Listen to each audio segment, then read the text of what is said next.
He clipped, he clapped. He clippity-clapped. He clippity-clapped. I'm watching a lot of Sesame Street. And, That explains say no fucking more. well, it's one episode Poppy likes. Elmo has a clippity-clop toy. That's what he calls it. It's a clippity-clop. Anyway, that's what I think about. What's it actually? Don't know. I have no idea because he can't find it in the episode. Wow, that's what blue balls. Holy shit. I know. Is it like that fake pony that sings when you press the button? It's like, I'm a pretty pony, clippity-clop, clippity-clop, such a pretty pony, clippity-clop, clippity-clop. I've heard that song, but is that what that is? Maybe, I don't know. Damn. Anyway. Maybe it's just two coconuts. I don't fucking know. His clippity-clop toy was two coconuts. That would be pretty funny. Nice little nod, little wink. To John's favorite film. You know, I do love the film. Yeah, it is good, yeah. It's very good, yeah. Okay. Just because I don't love people quoting it at me all day doesn't mean I don't love it. It's a great film. I can get a laugh out of you if I pull a quote that isn't usually one of the ones quoted. That's I know true. I've gotten you there before. It's true. The obscure quotes, they'll still get me because they're all they're still good. funny.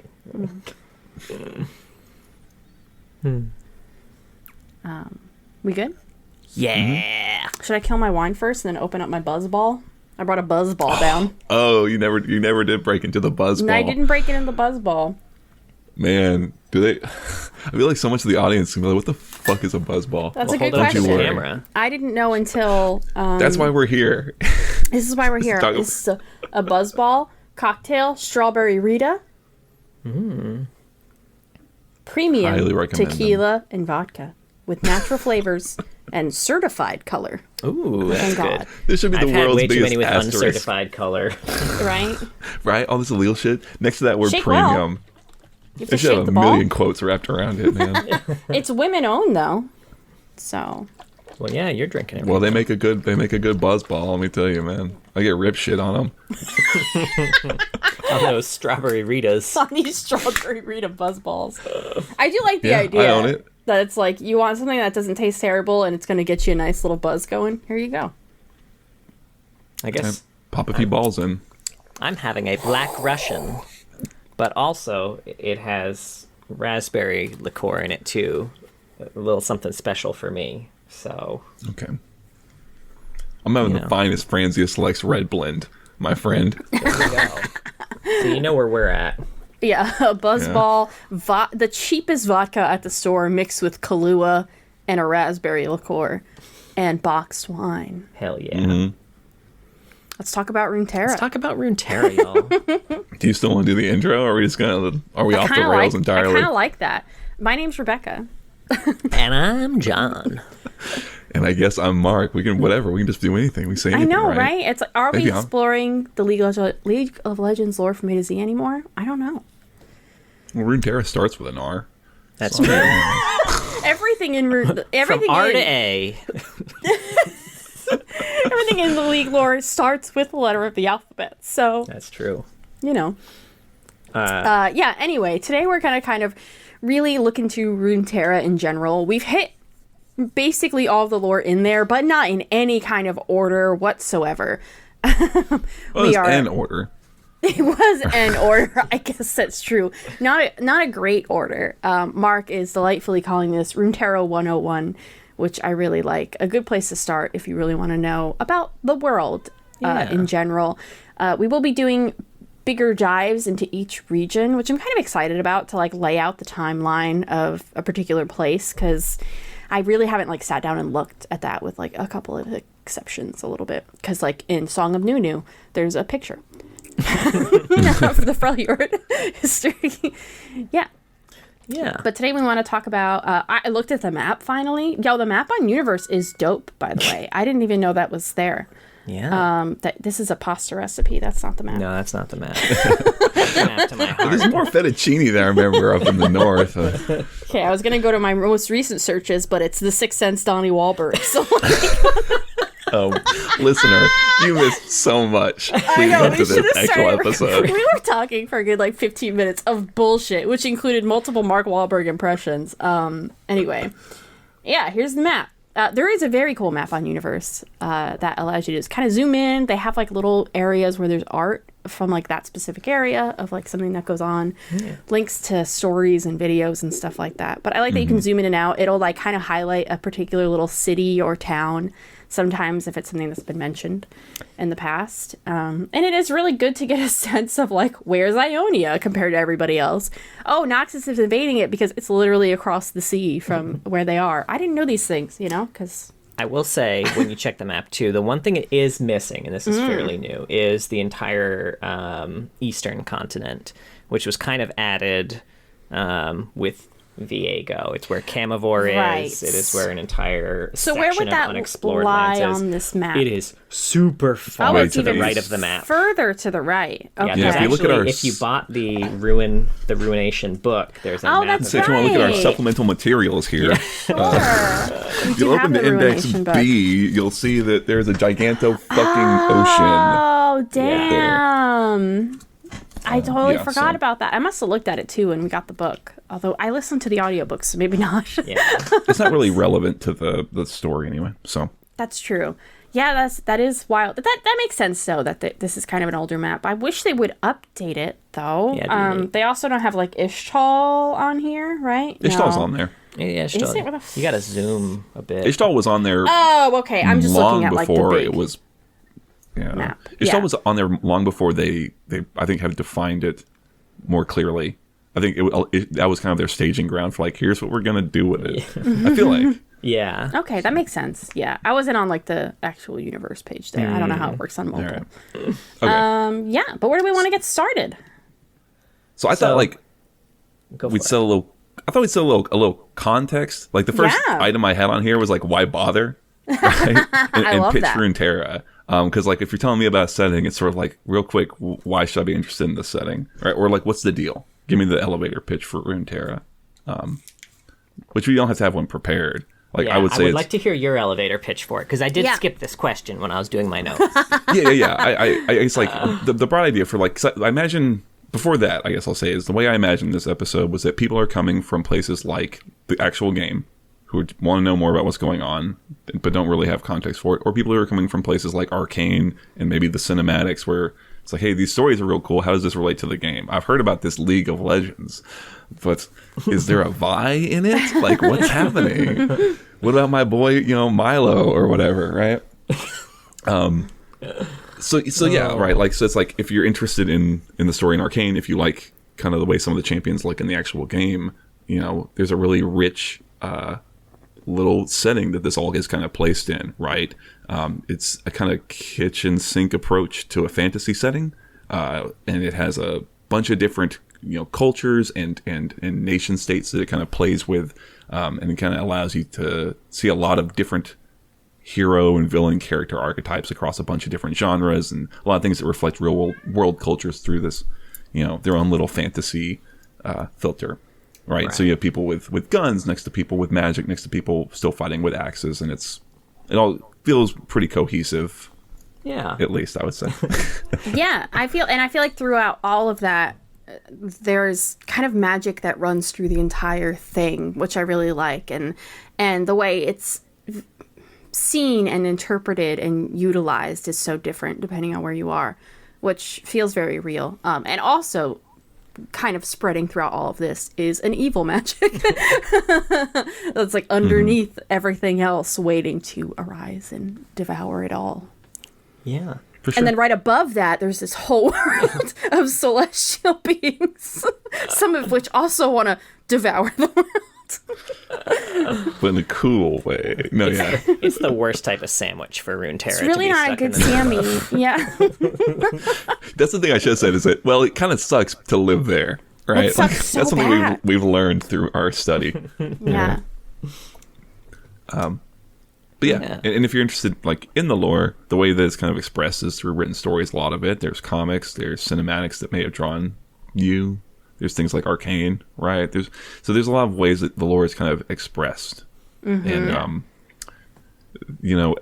Arcane is an interesting one, and it's something that we'll kind of touch on when we talk about where Arcane is set, because Riot, if you're not familiar with what's gone on with the lore, it has changed a lot in the past. It has been very different in the past, and Riot has very recently said, well, what's happening in Arcane is the actual canon of what's happening in the story of League of Legends, which was really up in the air or very uncertain as it was coming out, because it's very different from the things that have been written before it, right? This is stuff that has existed for, in some cases, I don't know, like 10 years maybe. Yeah.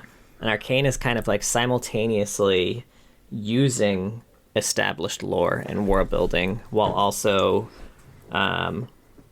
rewriting some of the established lore and world building, and then also supplementing established lore and world building with new stuff that doesn't contradict it, but just adds on top of it. So, I guess as an example, until Arcane, I feel like a lot of people don't realize this, but until Arcane, we'd had no confirmation that Vi and Jinx were in any way related. That's really funny. We had vague hints.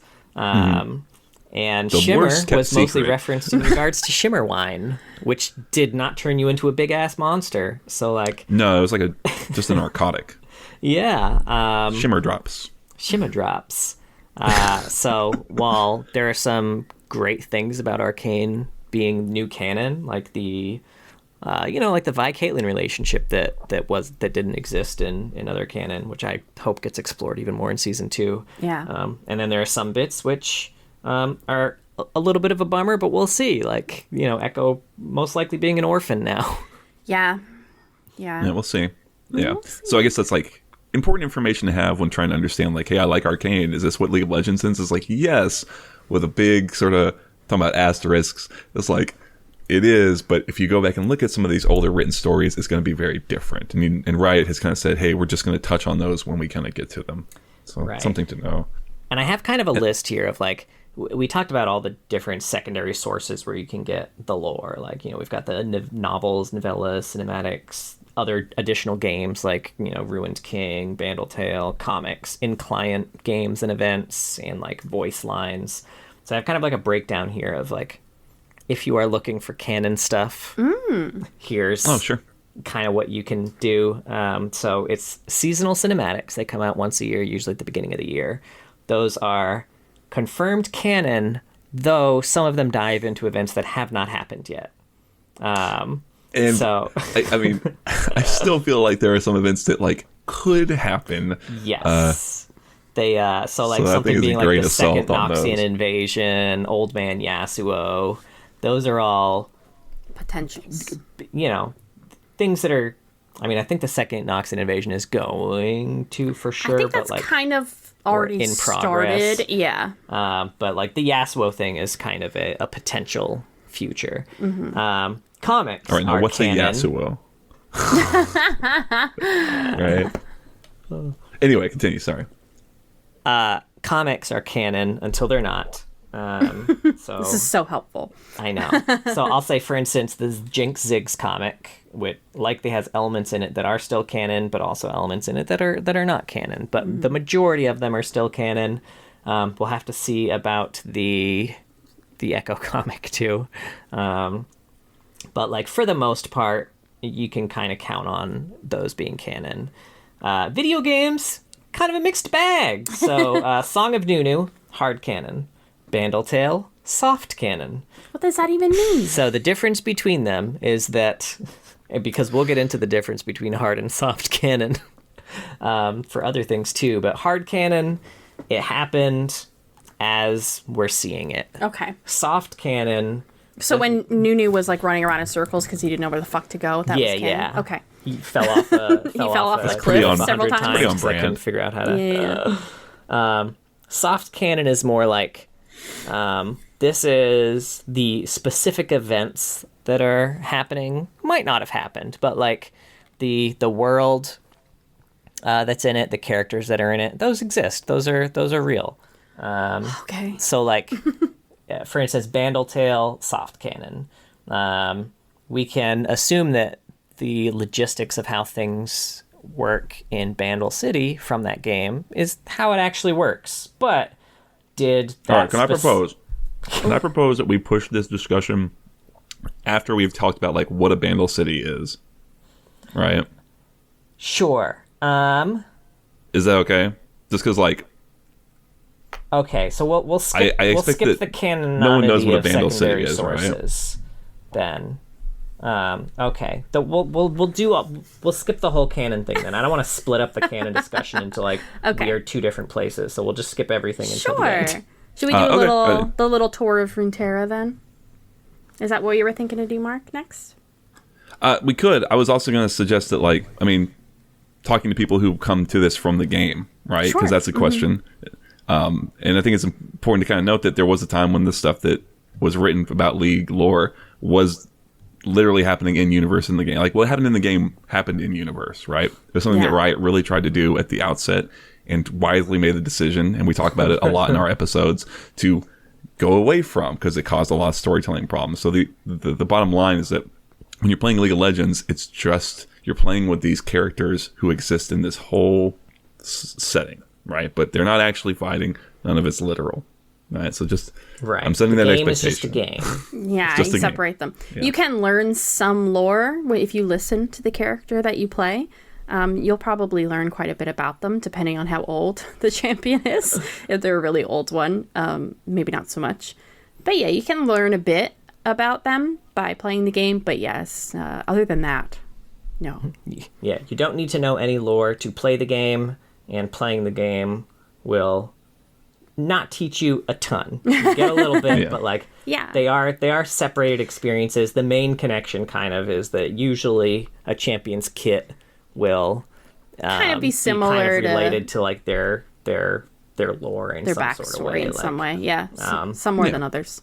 Their powers also, and things like that. The Howling Abyss does exist in lore as well. That's true. The ARAM map is a real place. Mm-hmm. Whereas Summoner's Rift, I don't believe exists anywhere in Runeterra. The more I'm learning about it, the more I think that it's actually an Ishtal. Oh, something similar to the Rift. Yeah. Yeah, that would be interesting if they like kind that. of... Maybe not like literally, but like... Yeah, like these 3 lanes and No, it feels right. There's a lot of jungle. You got some void kicking around. The elemental dragons are confirmed in elemental Ishtal too. dragons. Yeah, that's true. And there's a huge void presence nearby, so it makes sense the Baron would be there. I was going to say, we really sleuthed it out. Yeah, they well, changed... you did. I guess we just... Baron a lot to be a lot more void-like, although they really tried to say, like, this isn't tied to the void. But I mean, it is, right? For sure, But yeah, Baron also is not in lore, as far as we are aware. Not officially, anyway.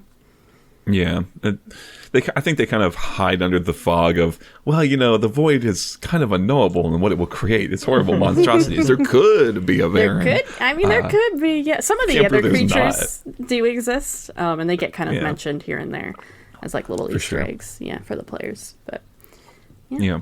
And I would just also add that, like, I could see the perspective of that being almost disappointing, and I think it was for some people when they decoupled the game and the story. But something we talked about very recently when we did our retrospective episode was that despite that, we still find our game experience enhanced through learning the stories of these champions. It makes you want to play them, we find, and sometimes I appreciate more the time I spend with them. Echo is a really recent one. I've been learning Echo, and I really like Echo. He's probably my favorite lore-wise overall, and it makes it easier to learn him. I'm really bad. You know what I mean? Yeah, it's true. Anyway. Yeah. But yeah, I think we jump into... Want to take a merry little tour through Runeterra? Yeah, listener, open up the map. Follow along with us. Yeah. Gonna get into it. I'll probably, on YouTube, I'll probably have the map as like the background. So fancy. So if anybody's watching on YouTube, you can have that.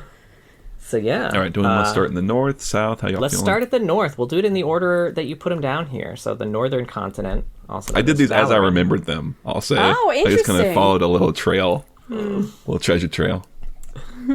We'll start with the Freljord. Speaking of the north, the north of the north, which the little keys I have associated with the Freljord here, gods and ice. Yeah. They are home of several demigods, such as Anivia, Ornn, and Volibear. Currently, the whole region split between 3 main factions: Avarosans under Ashe, the Winter's Claw under Sejuani, and the Frostguard under Lysandra. And Freljord is also home of an attempted void invasion that was barely thwarted, and the invasion force is currently frozen in an ever-weakening block of true ice. Yeah, yeah. It's a region that was really formed by something that happened a long time ago, and it has changed it ever since.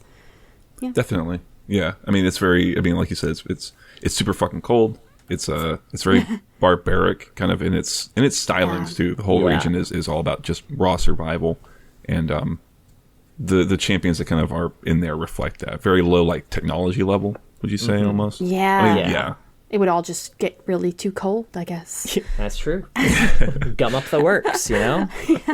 Although that said, we did see in Song of Nunu that there are areas that aren't completely frozen solid, which I always think of it as a frozen wasteland, but it's not. It's always cold, but there's like grass and shit in some places. Yeah. If you're looking for a close parallel, where would you guess that? So I wrote close parallels for all of these regions and other types of fantasy, so that if you are not super familiar with League lore, but you are familiar with fantasy in general, then you could kind of, I don't know, put a face to the name, you know? Which is, this is exactly what I always think of when I think about the Freljord, is what you wrote down. So we're trying to guess what it is that you wrote. That's right. You got to guess. I can see it on screen. So. The reason I ask is because there's a guess I have that I'm sure you did not write down. Ooh, what is it?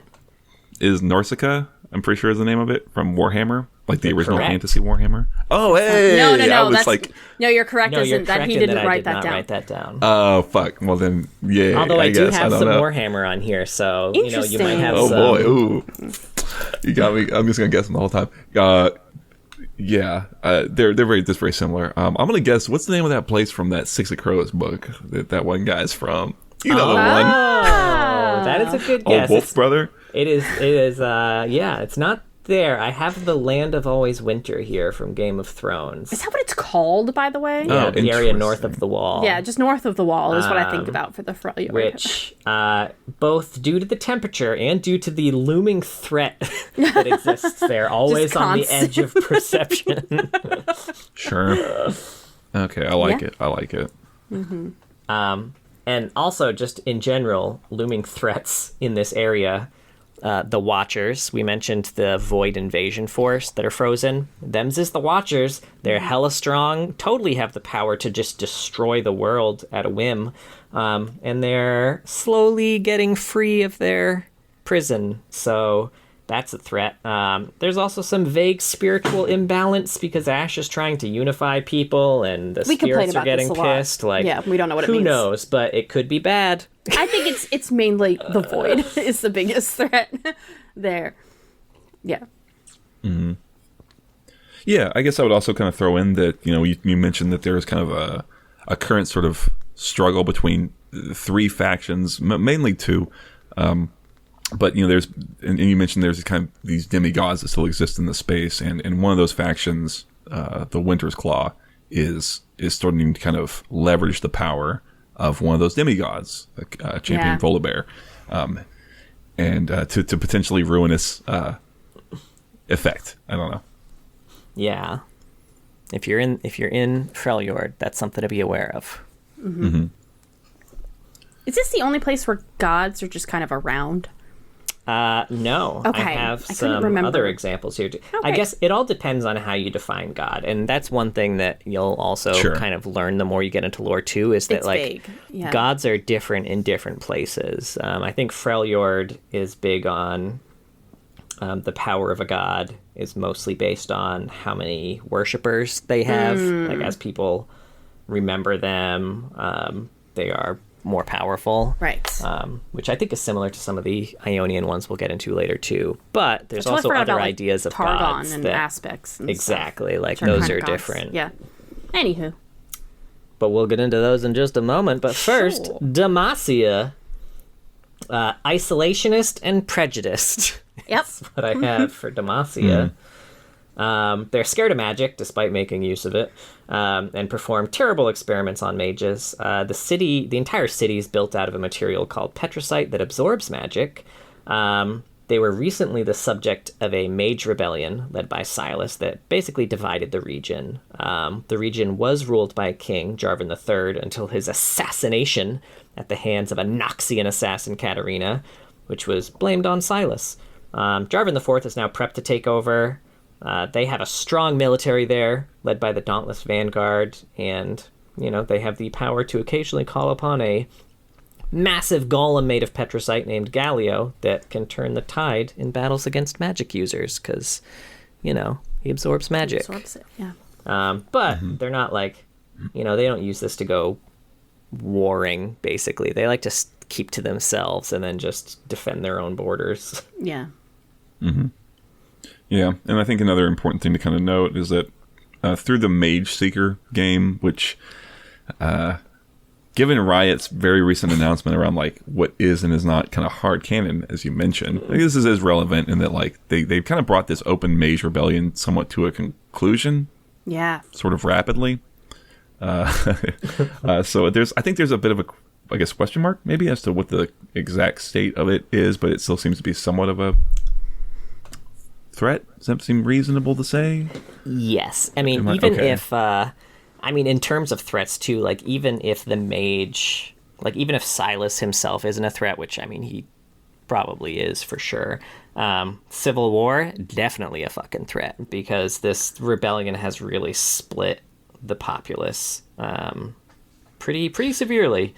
It's hard for me, I guess what I'll say is that it's hard for me from the end of that specific game to understand how the current state of things is all I'll kind of throw out. Yeah. Because it kind of ends with some suggestions of it having been reconciled or ended, and there being a more of a refuge available for mages in the space. I don't know. Yeah. I don't know. Yeah. I imagine that could tie into your idea of a civil war, though, because it seems like Jarvan the Fourth, did sort of change his tune there, because we did leave him off at a point at one time where he did want to just get rid of all the mages. He was really wanted to, because they just killed his father as far as he knew, he thought. And then in Mage Seeker, he has a change of heart, and he, wants to not be so hard on mages, seeing as he's like one of his best friends is one. It's, he's realizing he's being hypocritical and ridiculous, but I imagine a lot of Demacia is still very anti-mage, so they may not be okay with their king taking a more lenient approach on it. And even the refuge for mages, like, that's just kind of fancy talk for segregation of mages. So I think Civil War is still you're right. very much on the table. I suppose that's true. Yeah. I guess I'm speaking to... Sorry, I don't mean to stick on this so much. No, it's okay. I really don't like Mage Seeker. I guess it's the tone of the way it's written, I guess I would say, is that it seems to me the intent is that they think from the authors is that it's things are better. I'm not saying it is in execution. Anyway, we can move past it. I will say additional threats looming over Demacia are Noxian invasion, which you're going to see a lot of these regions. In fact, we should have probably put that for Freljord too. I forgot that Noxus invades there for no fucking reason a lot. I don't know how much of a threat that is, really, Noxus. I don't think they do a great job when they try to go to the Freljord, do they? They don't, but Darius has been there, he's true. He does some shit, but it's more of a threat probably in Demacia. Also, Kale is pretty big. If she ever decides to set her judgment eyes on Demacia, I think they'll be found wanting. Also, demons. There's demons everywhere in Runeterra for some fucking reason. Most of the stories we get about demons are really fucking with Demacia. They really hate Demacia. They really hate Demacia. Well, something that with demons, I guess, just to mention them, is that demons in Runeterra tend to be based around a very specific emotion, and they're often they're negative ones, as far as we've seen, fear, things like that, and the through line they've established sort of is that as a result of these prejudicial treatments and this growing discontent and fear, etc. It's sort of feeding demons. It's the dinner bell is ringing a bit in this area, in this space. Demons are being sort of attracted to the whole area because everyone's so afraid. In fact, we see that in nothing. in a story, we see that how a demon is able to, who was essentially dormant, becomes back into full power because a mage was scared of what was going to happen to them, and they were kind of able to leverage that. Yeah, that's fucked. This is why we did used to kind of think and hope that Demacia was going to have a massive fall at some point. It kind of seemed like it was leaning that way. Which is probably another reason why Mage Seeker is not sitting well with you, Mark, I assume. I mean, We were all hoping I don't for want that to harp too Civil much War. on it. It's okay. We'll So get many to it people in the Demacia didn't play episode. Mage Seeker. They don't know what the fuck we're talking about, so don't worry about it. Now I have two closest parallels here in fantasy. Okay. I'm drawing a harder. I'd have to think about it. Yeah, to be this honest one's a with you, tougher off the one. cuff. I have Whatever Somerset Isle people are from in Elder X-Men or whatever. Scrolls. Oh, I like X-Men. That's a lot. Yeah, I think Yeah. that's a pretty easy one. That's good. Somerset. That's So interesting. yeah, Somerset Isle from Elder Scrolls, both formed by groups fleeing catastrophe in their original homeland and now super prejudiced against people outside of their group. Okay. Yeah. Additionally, I have the Children of Light from the Wheel of Time series. Don't know what that I've is. not read it. I've not read it. I'd like to. Also, like, very prejudiced against magic specifically, very militaristic and, self-righteous, basically. They're kind of Damn, like... sounds They're like kind you of like nailed the it Brotherhood of 101. Steel, but for magic instead of technology. The Brotherhood of Steel Oh, is also sure. is a good. Yeah, you could almost draw a weird like weak comparison to like I don't know, like what the Templars in Dragon Age. Although I've only played Origins, so I don't know about any of them other shits. Yeah. Well, next up we got Noxus, which I had brutal and expansionist. So they are an attempted meritocracy that tries to conquer and absorb the best of the best in all fields. But because they're big on conquering, they tend to attract people who are really good at combat and not maybe people who are good at other The things. mass. Yeah. We have like it's very. I feel like their vision is a bit idealistic, but they're very anti-monarchy. They're ruled through the Triferics, which is a group of 3 who are meant to kind of embody the best of Noxus's 3 core tenets: might, vision, and guile. Who are Darius, Swain, and someone LeBlanc adjacent, respectively. They are always looking to conquer as they burn through natural resources crazy fast. So they always find themselves on the back foot like, shit, we're all going to starve. I guess we got to take somewhere else over now. And they've always got schemes on top of schemes going on. They have so many schemes going on that 90% of them could fail, and if 10% succeeded, they'd still It's probably so good. take over the world. Like, I think a good example of that is in Demacia when the rebellion was happening and Jarvan III was killed. He was killed by Katarina, a Noxian, but several other Noxians were also trying to assassinate him. I think, right? several others Yeah, were and trying to double-crossing assassinate each him other. and Double- Katarina. Yeah. It was a fucking mess. There were 4 Noxian schemes going on at once, on top of what Demacia was already dealing with. They don't even know Noxus was there that day. They have no idea. fucking clue. It's pretty funny. Yeah. Yeah. Yeah, I mean, kind of in line with that, I would also say, it's an area where there's been a lot of political instability very recently. They had a very massive coup. I mean, the Triferics you mentioned is a very recent thing. For a long time, they were under a much more kind of, despotic kind of rule. So they're in a very new state, and there's a very strong undercurrent of those people who did benefit under that previous administration, noble families, kind of working against the current. There's kind of an internal sort of discontent, and it's fueled a lot by specifically a secret society known as the Black Rose. Yeah. So looming threats here: Civil War, absolutely. Black Rose, absolutely. Mordekaiser is a big looming threat here. Who is? He's kind of like this massive fuck all guy who's kind of dead / undead right now. Very, very powerful, like necromantic sorcerer type who He sort of is in his own little he's in his own realm right now. He and was can't- banished from Noxus. Yeah, he can't come back, although the armor he inhabited is still there. And he is it's hinted that he's definitely coming back. Yes. His power also yes. seems to be tied to what's in Noxus. What's that building called? The Iron Tower, the Immortal Bast- Bastion. the Immortal The Bastion. Immortal yes. Bastion, yes. That's been all very mysterious, but there seems to be something magical and maybe a little dark about the Immortal Bastion, which is their city center. I don't know. It's like it's HQ. HQ. Yeah, that HQ. people aren't allowed in. You gotta have a special pass. I would say Swain is also a big threat to Noxus, given that while he is kind of one of the leading Triferics, he is also... He does have a demon attached to him that might take over at any point, and he knows this. He's been setting up contingencies. Yes, he has some backup plans where he's like, please kill me if if this I happens. lose control.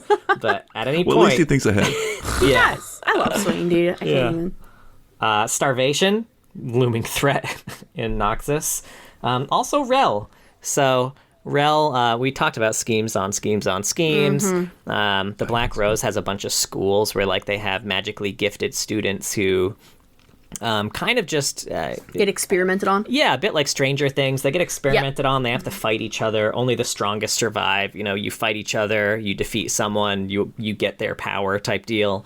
Rel defeated a lot of people before she realized that she was absorbing their power, and she's real pissed off at Noxus for it, and she's kind of on a revenge quest across Noxus right now. Yeah, that'll be interesting to see. That's a potential threat for Noxus. She was trained, by the way, to deal with Mordekaiser because she can control metal. So I always found that really interesting. Yeah. She's going to be the biggest help, For to Noxus, save Noxus, and also the least likely to want to save Noxus. Now, I have a few close parallels here. Two of them, one of which, Warhammer, Mark. I mean, I guess. Okay. I mean, my guess is that you could look at like, I'm thinking like the Empire from like 40K. It is from 40K. The Imperium of Man. Imperium Man, yeah. That's pretty. I vibe with it. I probably wouldn't have guessed that. Except you mentioned it to me, which I think helped. You gave me a little hint. I also, if you take out the monarchy bit, like hating monarchy, they're very Fire Nation. They do have a strong Fire Nation vibe, for sure. This idea that the way we're doing it is the best way, and so we need to teach everybody else this best way. And if they don't want to learn, then we'll kill them. It's like kind of... And after we take a place over, it's not our job to take care of that place. We just need to take care. We just need to take it over.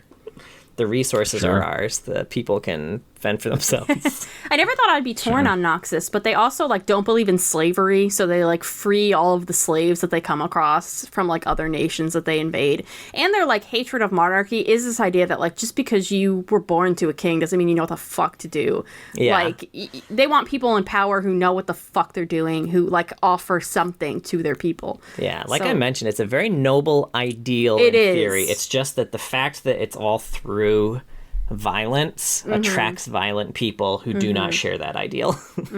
Yeah, and that's something that we see the characters grapple with a lot. The other thing I was going to mention, and you brought it up earlier talking about cinematics, is that it's been a place that's been really aggressive militarily in the past, and talking about the current state of it is that it has kind of been in a bit of a lull. They've kind of reined things in, but there is kind of the looming, I don't know if you want to say threat, but there is the looming sort of knowledge that they're going to begin again the whole process of really trying to aggressively expand. Re-invading places that they have been kicked out of before or haven't made headway into. So that's kind of building up. Exactly, especially as we talk about Lore's connection to Arcane. Like, because y'all are going to see Noxus in season 2, that's for sure. I saw something that looked like an aggressive Zeppelin, and I'm super into it, man. Oh my god. I'm so into it. Yeah. Jesus. Next up in the north, we have Ionia, who I've got nature and magic. This is basically like a series of towns that live in harmony with the land and the spirit realm. There's no central government, though there are kind of spiritual leaders like Karma and others who are kind of attempting to unify groups to fight back against the always encroaching Noxian forces, like Aurelia and Zed. There's also a Kinku order here, who is basically a group led by another triumvirate, who attempts to kind of keep the balance, but has largely tried to remain out of direct conflict. It's a very pacifist nation. And it's caused a lot of conflict amongst the Kinku order, which has kind of made it really weakened right now in like the state that it is. And there's kind of a lot of threat. Obviously, Noxus is a constant threat here because Ionia is one of the places that Noxus is always aggressively invading. There's always a presence there. Like they may have had some earlier invasion attempts cut short, but they're still there. They're still there. There's still a presence. Yeah, they have like a base like on the shore or something like that. Yeah, there are a series of islands to the east of Noxus, so that's why they try to go there. They're mostly thwarted by like the land itself. Yeah, the land really hates Noxus because it's a very magical place. Azakana are also kind of a looming threat in Ionia, and those are basically just like minor demons. You could think of them as. Yeah. They're kind of out. Like there's kind of a lot of them here, and the number increases when shit happens, like Noxus invading and destroying a ton of shit. They also, in addition to Azakana, cause a bunch of angry spirits to rise up and fight against the people. If you're looking at, is it? Go ahead. I was gonna say, is it relevant to introduce the idea of the spirit realm at this juncture? Probably. Yeah. This is like, if not now, then when? If not now, when, right? Because they have the strongest connection to the spirit realm in Ionia, I assume. Sure. I guess I would describe it as like it's a sort of a plane of existence that kind of overlays everything. So there's the sort of more tangible, mundane realm that all these stories take place in broadly. And then there is a sort of spirit realm that is, I don't know, a spiritual sort of reflection of it.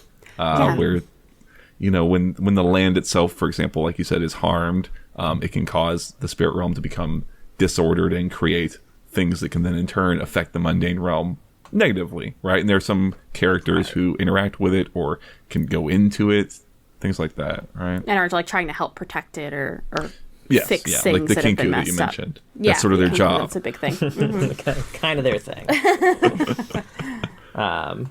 Yeah, and it can be a tough pill to swallow for a lot of, I think, people in Ionia too, because if you're the Kinku Order trying to create balance between the spirit realm and the physical realm, and meanwhile you're just this everyday Joe in the normal realm, you're like, well, people are killing me now. Right. Why are we caring about this place that I can't even see?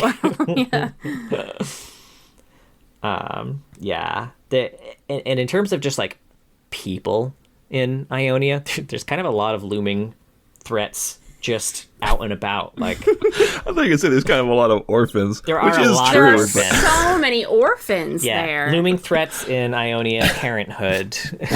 Are you a parent in Ionia? Not for long. Because the first one you put is Cain, who's an orphan. Yeah. From Ionia. Well, technically, he's an orphan from Noxus. From Noxus, yeah. Oh, okay, that's right, yeah. But yeah, so Cain, right now I have him as a threat in Ionia. Now, he's not a huge thing by himself, but he has we'll get into this a little bit later, a darkened blade that he uses, which is kind of always attempting to corrupt him and take over his body, basically. And darken are very strong. And very evil. Very strong, very evil, big on destruction. If he does take over Cain's body, could be bad news for a lot of Ionia. Zed, kind of a threat to Ionia right now, too. Now, he's doing it for, he's trying to gather forces and power to fight back against Noxus, right? Like, he's one of the people who's very not a fan of the fact that Ionia's been so pacifist in the face of constant aggression. So he's gathering forces. He is absorbing magic to use for the fight. Yeah, he's doing it at the sacrifice of the land. Yes. So he wants to fight back against Noxus. Great thing, but maybe not sucking all the magic out of the land that you're trying to protect. Yeah, he's. I don't think he's fully aware of the harm he's causing to protect. And then finally, I just have Jin here. He's just a dude. He's just a serial killer. He's a serial killer. He's not going to take out all But of damn, is he Ionia. good at his job. It's really good. He's It's only really 4 good at a at his time. job. It'd take forever to kill all of Ionia. Yeah, he's caused a lot of damage. And I will say the damage that Jin can do to Ionia is not necessarily Yeah, he can take out a few tiny villages. That's fine. The damage is He more. just blows up a few villages. He does blow up a few villages. The damage is more in how he's being used to drive kind of violent sentiment against the rest of the world, basically. He's kind of... there's a lot of groups that... Or the main, I guess, one main group that's using Jin as a, if he destroys enough things, maybe people will finally be like, yeah, you know what? Fuck Noxus, and all get on board with this massive army against Noxus. So there's a lot of threat there, in addition to his, he kills a lot of fucking people. That is kind of a big sort of looming question for the whole region, right? Is how are they going to proceed in response to it, and that's a big thing that's going to come up a lot with characters, is sort of, are we going to militarize and unify? Are we going to try and return to how we used to be afterwards? And so that's something that almost every character from there ends up kind of grappling with, right? Yeah. And I feel like my closest comparisons here, probably a little obvious, but I'll give you a hint. Both of them share a name. You got me. I feel like I'm forgetting what even exists. Everything is, yeah. Yeah, what everything is, right? It's like, name a champion. Bill? I don't know. My brain is just complete blank. I'm almost looking at, I want to go to Avatar, because I think... Yes, Sam! Yeah. We got the Avatar twins here. So first of all, we got Last Airbender. Obviously, we've got a deep connection to the spirit realm here. We have...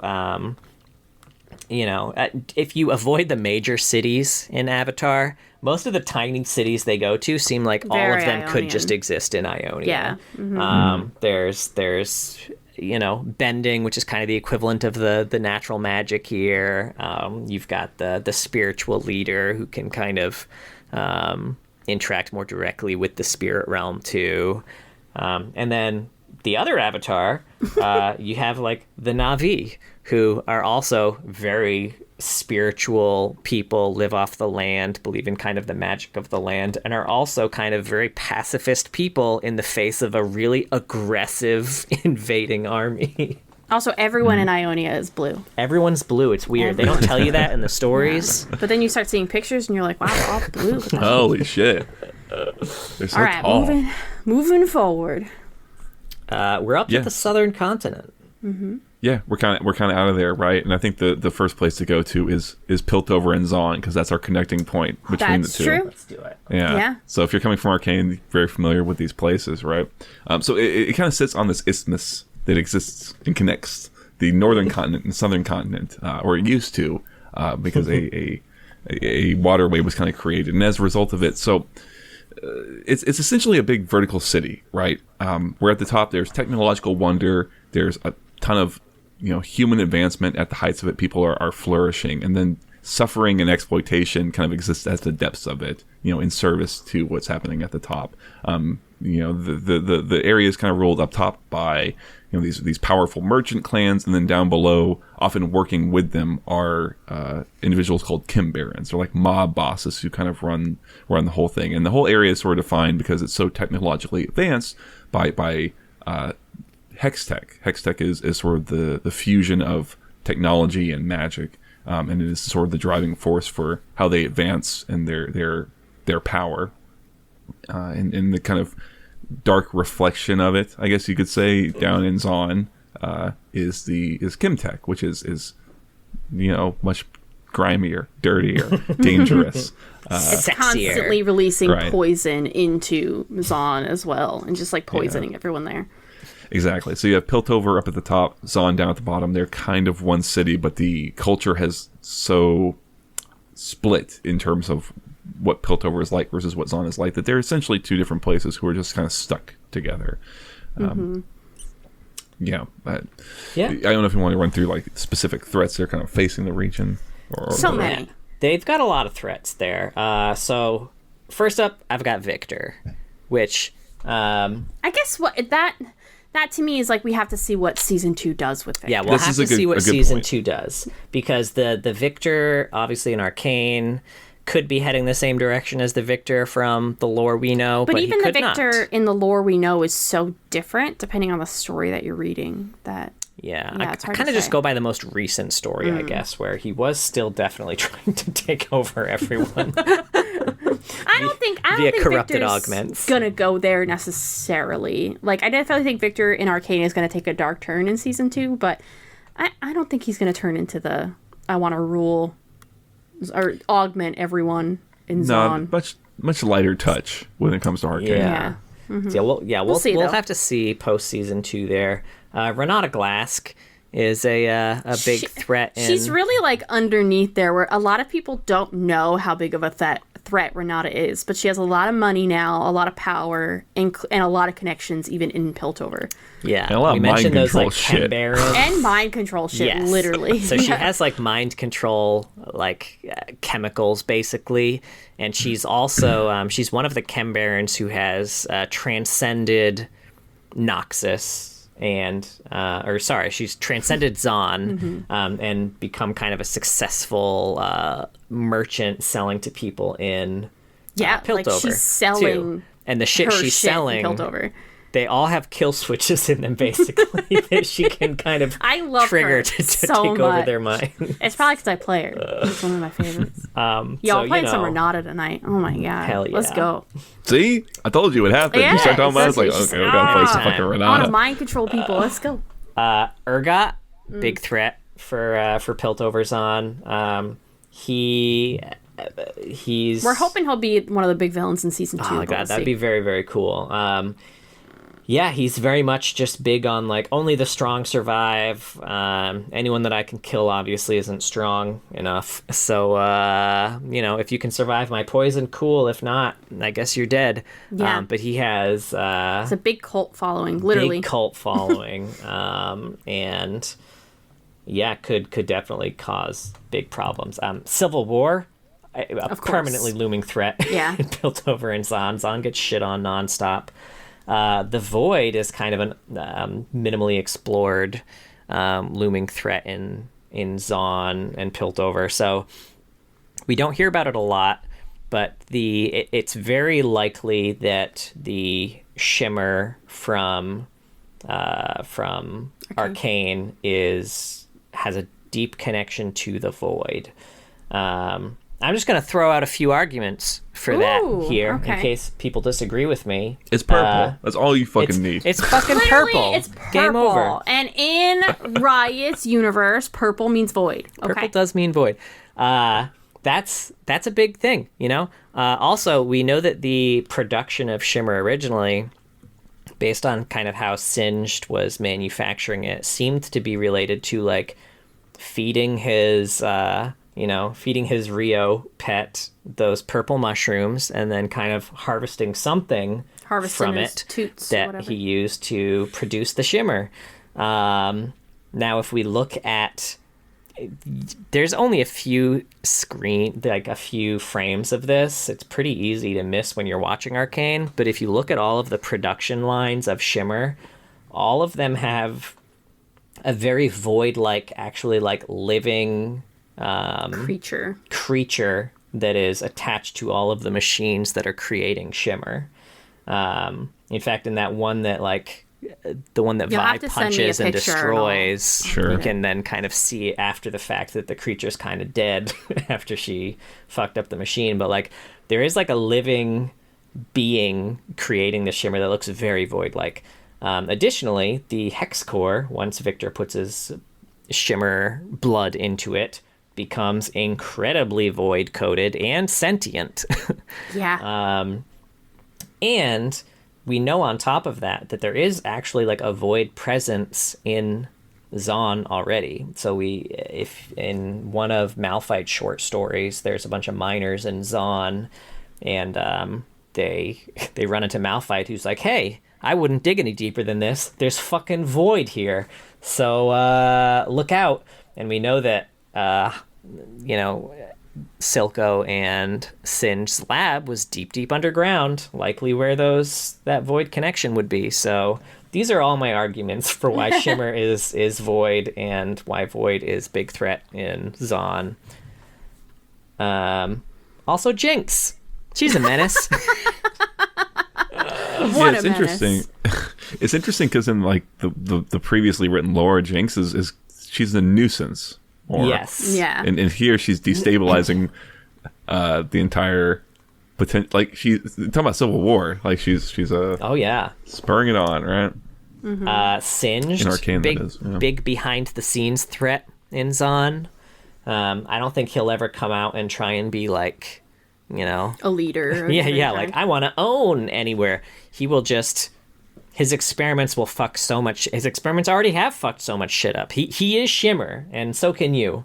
Like he is the reason for the destabilization.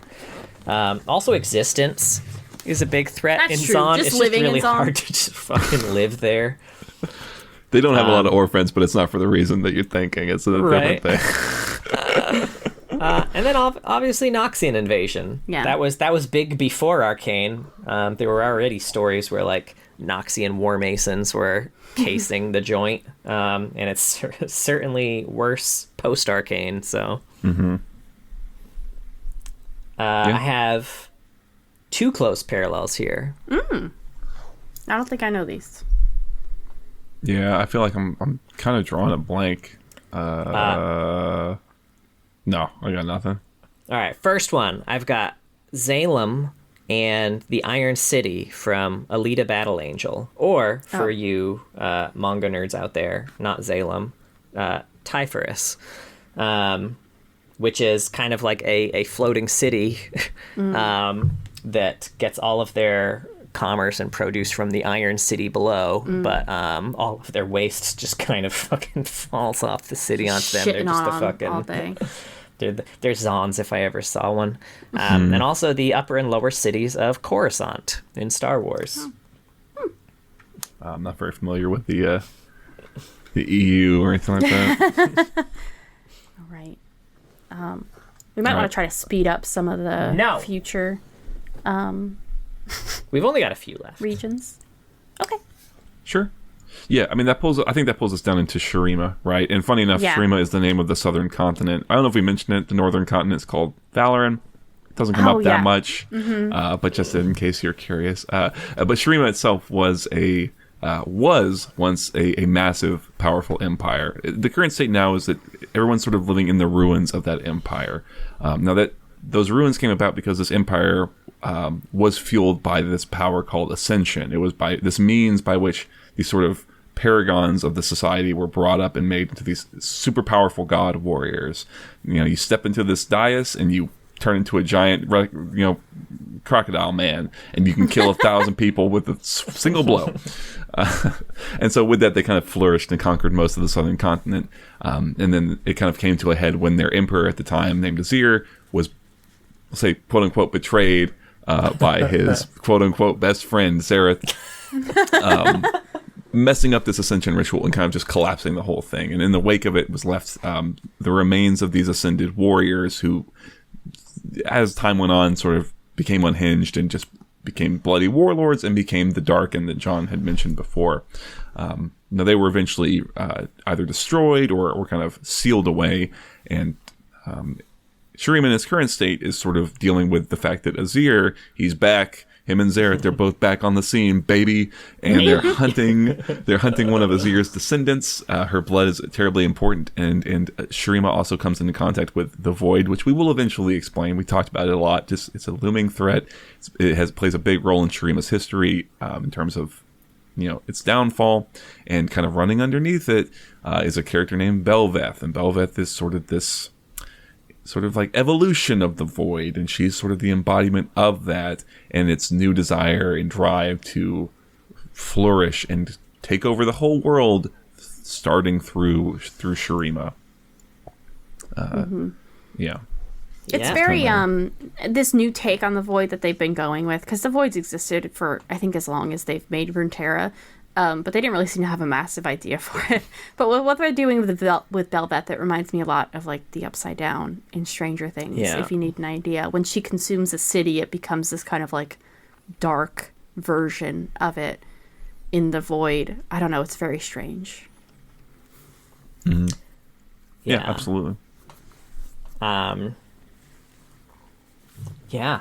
I mean, so closest this was kind of a difficult one for For a parallel. I haven't seen this, but by name alone, Gods of Egypt seems like it's probably. I don't know what that is. It was that terrible movie that I remember came that. out when we lived in LA. It was like a vehicle for the guy from Game of Thrones. You know, that one guy. There's one guy. Also, I'm something like Moon Knight, probably even, where like an everyday person can just become a god. Sure. They are carefully selected, honey. Well, Like, yeah. So looming threats in here. We mentioned the Void, obviously. We mentioned Zareth and Azir. Belveth, I'm separating from the Void because it's both are separate threats. Honestly, to yeah, Shurima. she doesn't really like This a is lot of true. the other Void creatures. Yeah, she's And their kind of approach. anti-Void in a way, while also being very Void. Because she feels like, I think she thinks like consuming everything is a waste, right? Like Yeah, she doesn't want to I eat could it all. become that Yeah, I thing. want to become it, not destroy it. Yeah. And then also I have the Dark in here, which we mentioned the as Ascended kind of went. The Ascended, they saw some shit, you know? Their empire fell. There was a big fight where a bunch of Ascended were fighting this like little fucking nothing town that they were expecting to destroy, and then that town was like, psych, we're gonna summon the Void, and the Void just Annihilated. unmade Yeah. so many of the Ascended that had like never lost a fight before, and like a bunch of Ascended had to watch that shit and be like, fuck.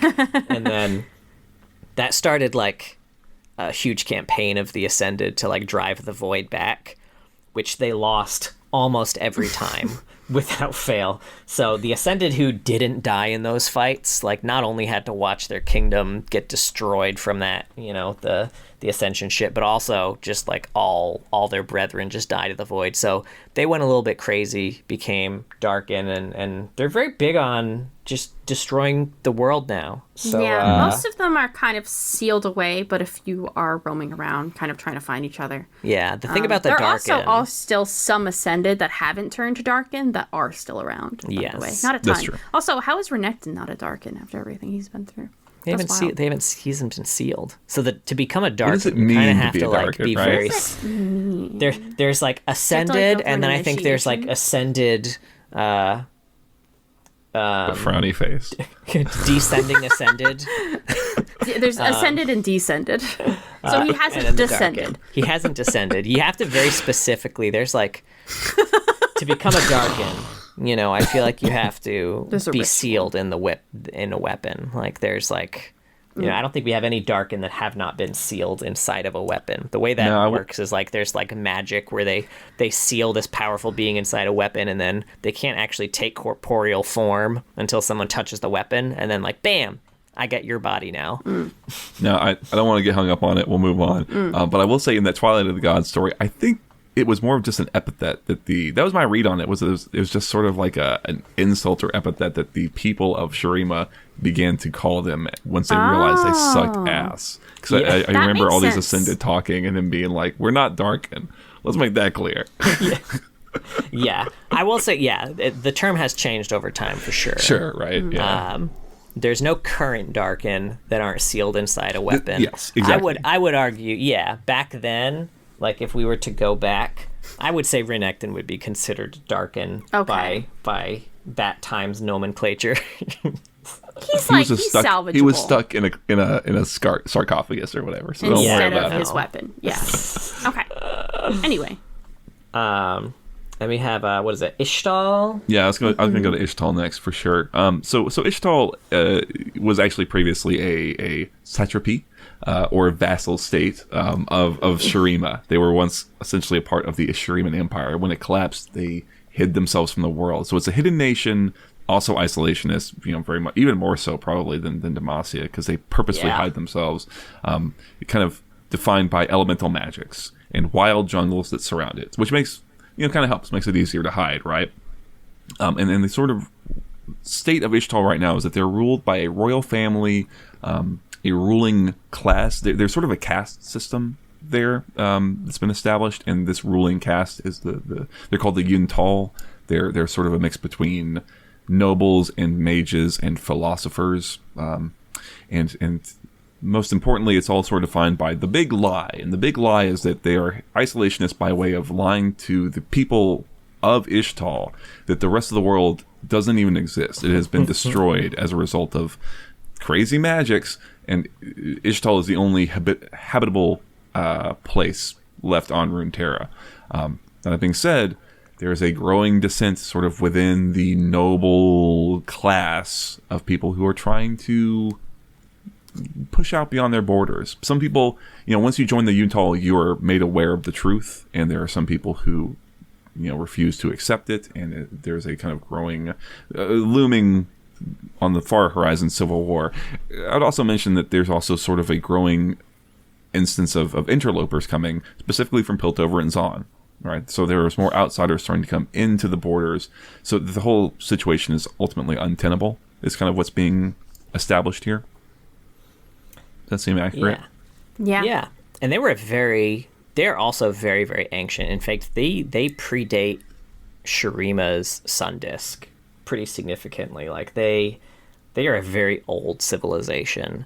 And they're probably one of the few civilizations that we know of outside of Shurima proper that has, notable people who have ascended. So like there was like one elemental mage from Ishtal who ascended, and like when they were trying to beat the void back, created this big ass living stone monolith to fight the void with all the strong ascended and the elemental mages and everything, and didn't work out. Everyone died except for him. But it's a valiant effort. Valiant effort, and we got Malphite out of it. Right? Who fell off the big real island strong folks. Yeah, looming threat here, like you mentioned too, civil war. Again, this is a looming threat in a bunch of places. Zyra, kind of a looming threat in Ishtal. That's where she's kind of situated right now. She just kind of wants to devour in a way, or turn it all into a nice, happy, poisonous plant jungle. Yeah. Invasion, you mentioned like external forces are trying to constantly get into Ishtal right now. Most of them haven't succeeded yet. I think to date the only recorded people who have made it into Ishtal are Nico and Ezreal. I think they're the only It's people funny we that know Ezreal's of. made his way in and out of Ishtal. They've had Piltovans attack villages and things. I don't know what you define as like into Ishtal, I suppose. Yeah, that's true. They haven't made it into none of them have made it into Ishao Khan. Yeah, anything like that. What a bunch of dicks. They're like, let's go in this forest. Oh, there's people here. Kill them all. Like, god damn. Calm down. What are you, Noxus? Ew. Right? They're so cool. We could be just like them. It feels so not Piltovan to me, although I guess it is when you're looking about it. Doesn't seem Ezreal. It seems very much Camille. It's definitely not Ezreal. Yeah, that's fair. Yeah. And then the Void, obviously, always a threat, pretty much everywhere. But Ishtal's very close to Shurima. They're very close to Akathia.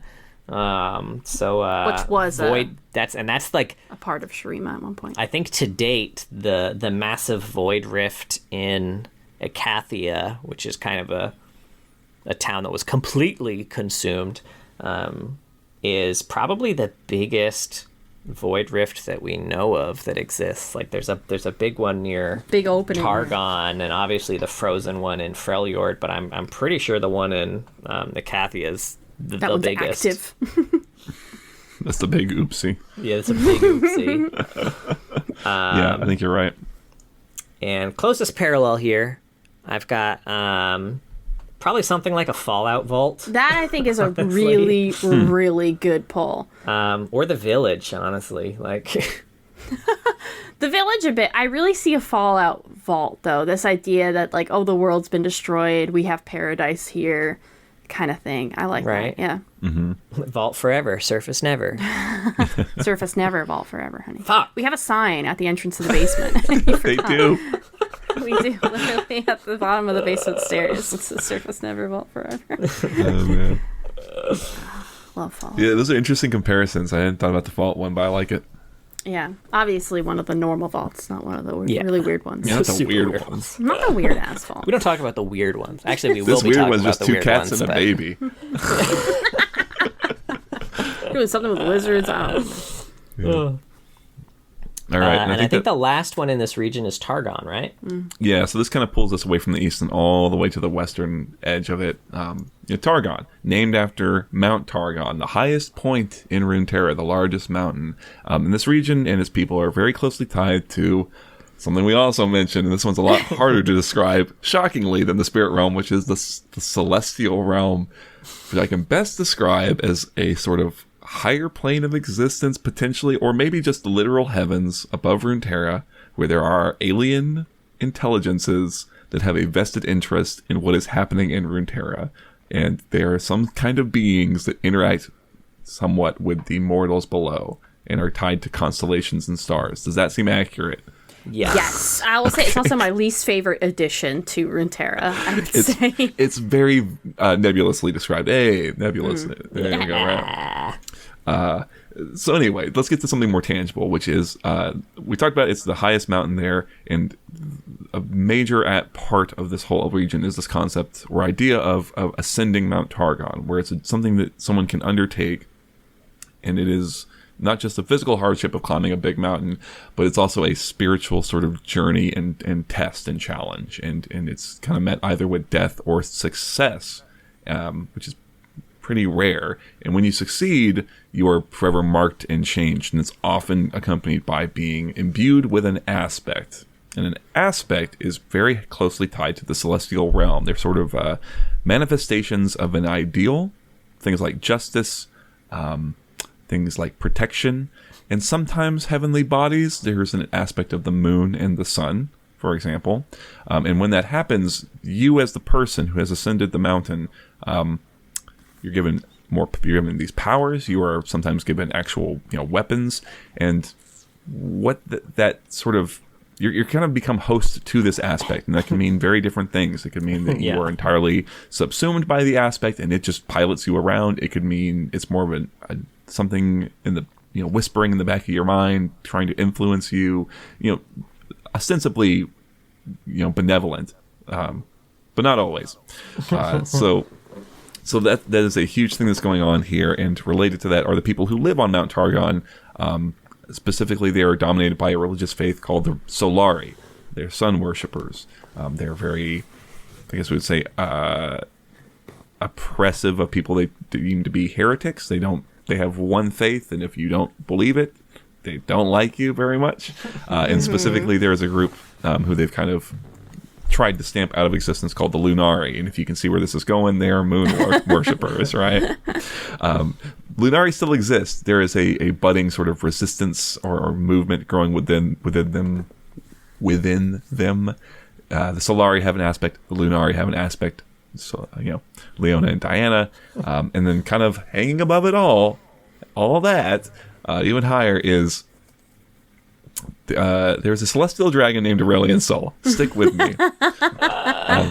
An exceptionally powerful being who maybe created the entire universe, certainly created the world itself, Runeterra, who has been sort of caught under the control of the aspects and the celestial realm. So for the time being, they have control over this immensely powerful being, but that control is slipping, and will eventually at some point erode away, and he will be free to get his revenge. And he knows it. He knows that he's well shit's aware slipping. of it. Yes, yes. So he's really the biggest threat in the Targon. world, or one of them. He's definitely on my list of looming threats. He is. He has demonstrated his raw power. He can 100% just fuck the world, like the entire planet up. If just destroy it and then move on and make a new one. Yeah. It's so boring. I so don't like that. I don't know what it is. Well, that's why That's too boring for him. him. He wouldn't do that. That's true. He wouldn't do that. Targon, for sure. I think Targon's gone the second that crown gets off his head. But, he's probably still proud of some of the other shit he made.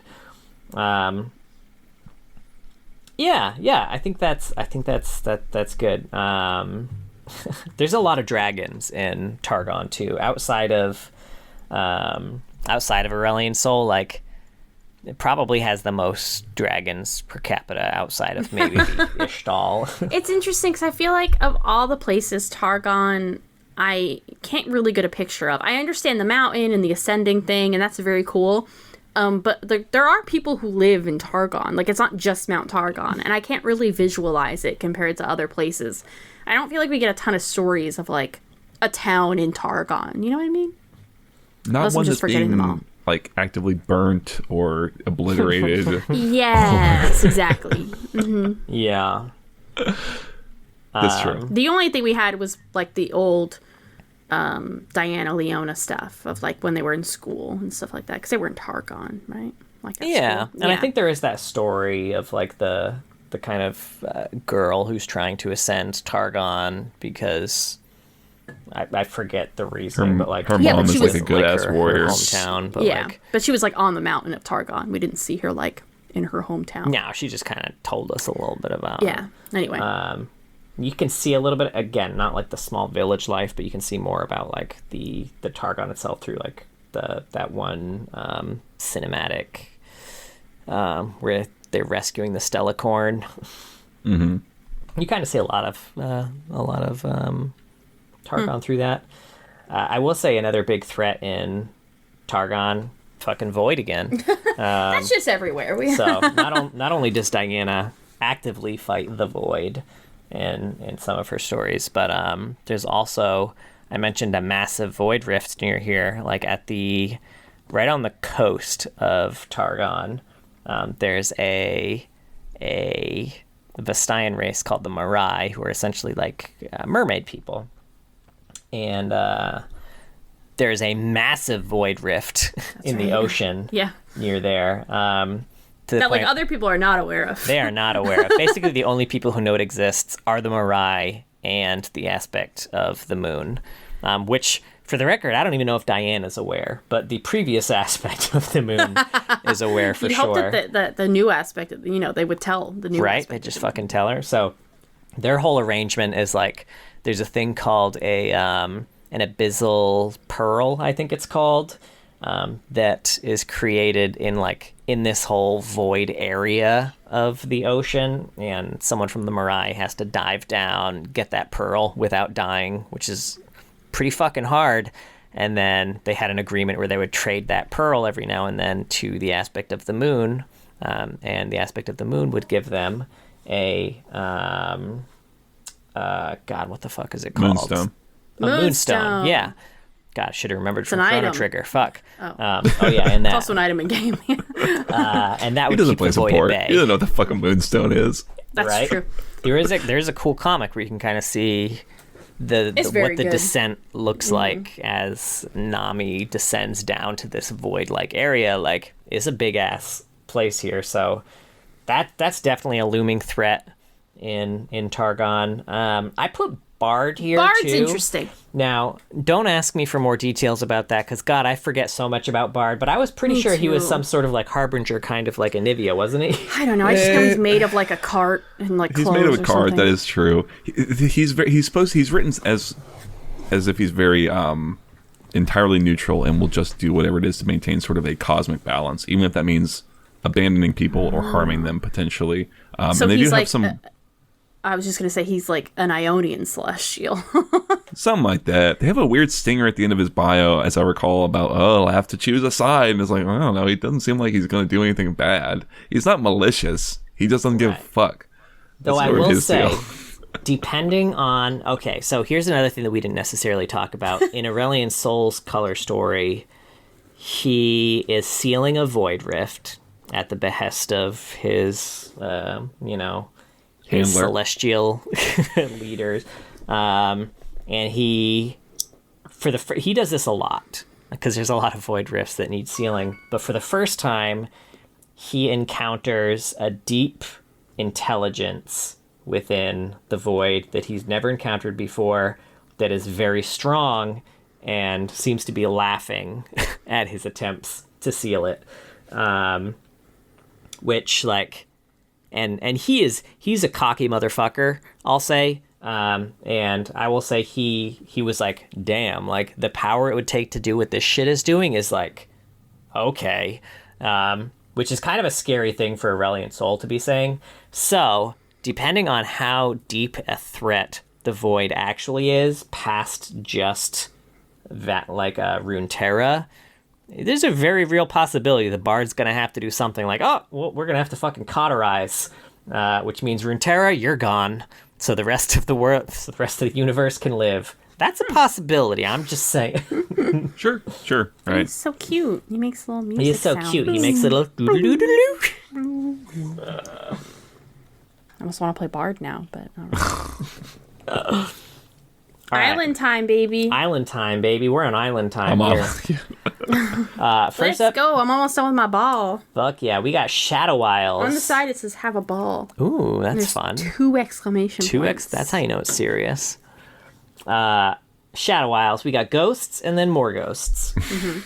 So this was originally an enlightened civilization called the Blessed Isles, but it was cursed and destroyed when the king of Camivore, Viego, tried to revive his dead wife in their holy waters. He threw his He really... dead wife in their yeeted her holy in water. It's like, oh, God, we drink out of there. He did yeet her. He did that thing where you rep someone, you're like, oh, I'm not gonna throw you in, and they just threw him in.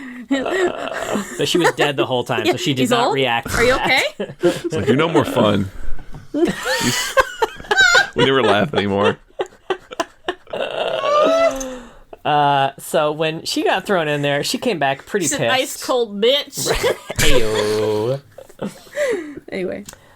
She came back pretty pissed and stabbed him with his own sword. Important note, that sword of his absorbs souls, and the water that she was in heals aggressively. And those two magics were competing against each other pretty aggressively.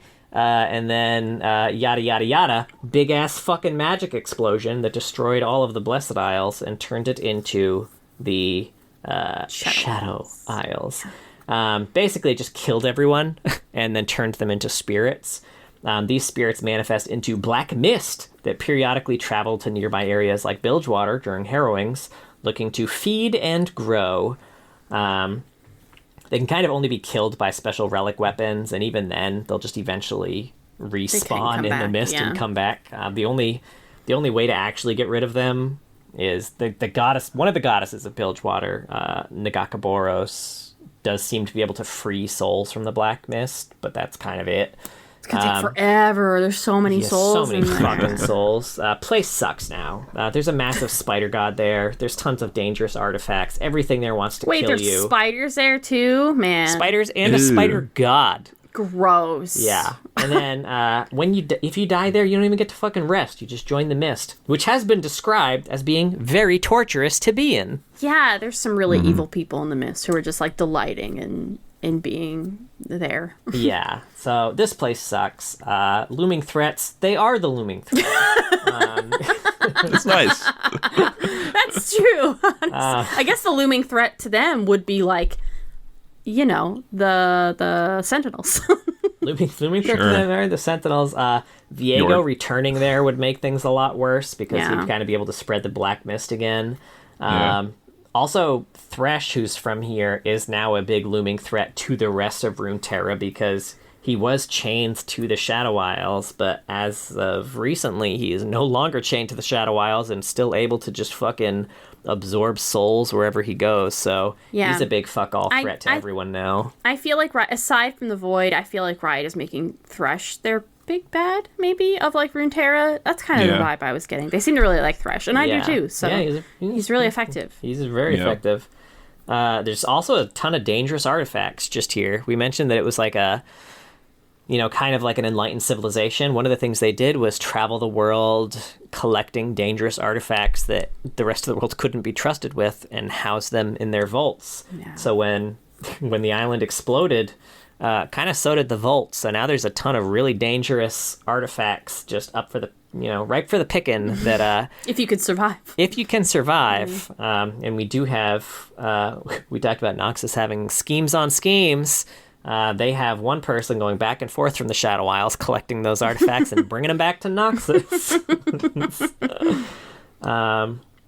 This place sucks. Can't Closest stress parallel. You're right. I forgot to do closest parallel for. Targon. Targon. Yeah. I'm curious. I got no idea. This one I've just got the Well of Ascension from the Mistborn series, the Brandon Sanderson, which like it's kind of like Third one, I think. it's I think that's the third one. Third one? in the Mistborn series. It's like it's a well that again you have to pass a huge physical and mental kind of test to get to, but if you get to it, you are rewarded with godlike powers, which kind of seems Brandon on Sanderson. brand. Are you a big League of Brandon. Legends fan? On Brandon. Brandon Sanders. That might be the second book. I'm sorry, don't come for me if it was. I only read the first one. Closest parallel in Shadow Isles. I've got maybe the dead marshes from Lord of the Rings, if the corpses were sure. actively trying to get you to join them. Or potentially like Shadowfell from D&D, or like the Shadowlands from WoW. They're both kind of... They like them shadows, man. They like them shadows. They got shadows in the name. That's all you need. And we got Bilgewater. Bilgewater, fucking pirates and sea monsters, y'all. It's a town of scoundrels, gangs, monsters, and a god or two. It was originally run by the Pirate Lord Gangplank. I say originally, not like originally, but like More recently run by Gangplank. He was deposed by the bounty hunter Misfortune, and after doing that, she established a conclave of 4 gangs to run Bilgewater, and was immediately double-crossed. So she killed them all and now runs things herself. Fishing is big here. There are massive sea monsters. Yeah, not regular fishing. Not regular fishing. Many here worship the god Nagakaboros, also known as the Bearded Lady. There's a religious sect called the Buru, led by the priestess Alawi, who believe in motion. Morality, not super important to them, as long as you're making moves. Yeah, the idea is like moving forward in your life. Like you're always trying to progress forward in your life is the idea. Yeah. No matter what that is. It's interesting. Yeah. I kind of like that. This whole area was like, it was originally kind of all Buru, originally, the Serpent Isles. And then there was like a huge migration of people fleeing random ass shit from I would say the it's got to be one of west. the worst places in Runeterra to live. Yeah, It's really bad. It's pretty bad. I mean, you say that, but then I start thinking about other places, and they all got... That's There's true. a lot Dream of bad is also places. really Zon's bad. bad. Yeah. Yeah, there's it's not great. The looming threats here, the Harrowing is a fucking big one. So they're the kind of the closest island to the Shadow Isles. So when the that black mist mist comes out decides to to just explore. consume, Yeah. like they're the first people. They get hit pretty much every year. It's actually like there's kind of a, well, actually this isn't canon anymore, but they did have the journal of how often the black mist hits them. It hits them a lot though. They Yeah. have to fight it off a lot. And as a normal person, you can't. You know, You just Doesn't kinda try to fucking- hide. You just Yeah. hide and hope the spirits don't just fucking eat you. Sea monsters are a big thing here. Like not just obviously they've got the classic sea monsters. They've got those big ass fucking octopuses and sharks and shit. They also just have like random undead folk that'll fuck your ship up too. Beat the ship out of you. Eldritch gods, kind of something you need to worry about in This Bilgewater. place sucks, dude. Civil War, obviously. The whole course. place is run by just like warring gangs. Yeah. So like if you're a part of the gang, you need to worry about, everyone who's in a gang other than the one you're in. If you're not in a part of a gang, you've got to worry about literally everyone. Like, place sucks. Gangplank, also a big threat here because He's still alive. he did own it. He ran it. He was deposed. The thing was, Misfortune thought she killed him, but she didn't. And he's gone through, let's say, great lengths. And if you play the Ruined King game, you'll see more about the great lengths he went to. But he went through great lengths to get enough power back to take Bilgewater back over. So if he's willing to do that, he's probably willing to do a lot more. Watch out for Gangplank, folks. He's coming up. I'm coming up. Camivore? I would say closest parallel Oh, here. yeah. Basically any pirate town from fantasy, but I would say the one that kind of struck the closest for me is maybe like Tortuga from Pirates of the Caribbean. Yeah. All right, and then we've got... I do love your first sentence for Camivore. Thank you, I liked it. Camivore, the keywords for this one are dicks and dick necks. Which will make sense if you've ever seen a picture of Viego. Mr. Hot Cross Buns himself. This is a kingdom that was a kingdom Viego's from. It's another expansionist kingdom that made a lot of enemies, but also had a lot of power. Unfortunately, when Viego's wife Isolde died, he spent all of the kingdom's resources trying to bring her back, so there's not much left here that we know of, kind of except Viego, who is kind of banished and trapped here thanks to the efforts of Gwen and Senna and the rest of the Sentinels of Light. But yeah, like the closest parallel here is probably like a super shitty Camelot.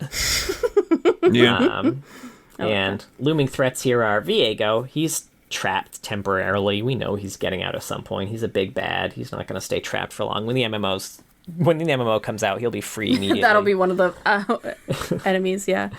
Dragons are still a thing here, too. Dragons are big in Camivore. And Nyla.